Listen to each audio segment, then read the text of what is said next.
Stepney's visit to Sir Topham Hatt's railway was coming to an end. "We shall miss you," said Sir Topham Hatt. Then he turned his attention to all the other engines. "My railway is very busy, and I'm pleased with you, but you need help. A diesel is all that's available. Please do your best to avoid any disturbances." "What does that mean?" whispered Duck. "That means this diesel is difficult," snapped James. And he was. The diesel surveyed the shed. "Not bad. I've seen worse.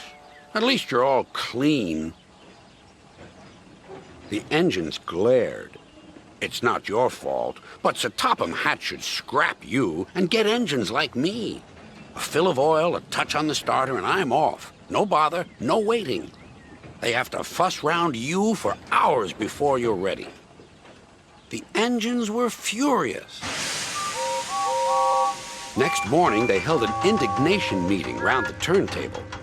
"Disgraceful. disgusting. Despicable. To say such things to us," cried Donald and Douglas, "is to teach him a lesson we'd be wanting. Now, how do we do it?" Their chance came sooner than expected. The diesel was purring comfortably. An inspector watched a fitter making final adjustments.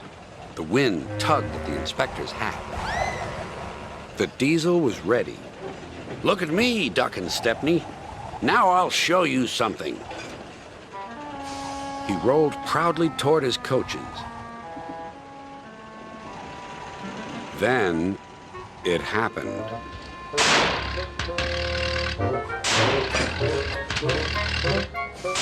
Shaking and spluttering, the diesel stopped. Meanwhile, the inspector was looking for his hat. The diesel seethed with fury as Duck and Stepney pushed him back to the shed. "My hat!" exclaimed the inspector. "You've sucked it through your air intake." "Bother your hat. The heavy train's due out. You'll have to take it, Duck.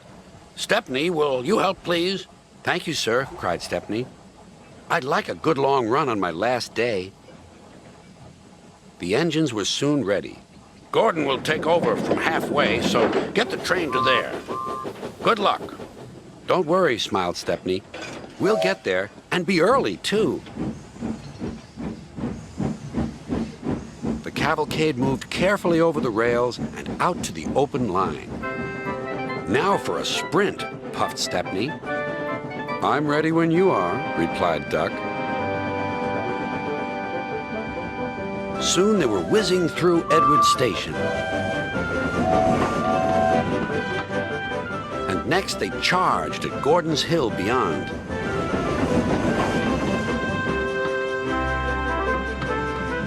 They felt the drag of the heavy coaches here. It was hard work.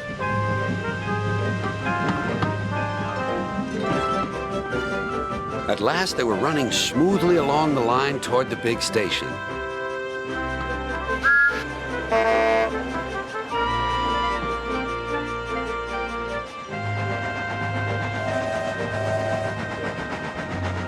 "Hello, you're early," said Gordon. "That's one in the headlamp for old Diesel." James says he's sick as boiler sludge and sulking in the shed. "Serves him right for saying we're out of date." And Gordon chortled away.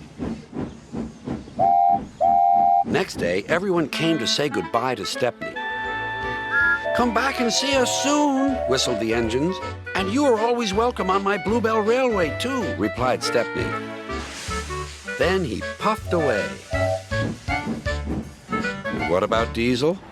He'd slipped out while no one was looking. But he left two things behind: a rather nasty smell and a battered bowler hat.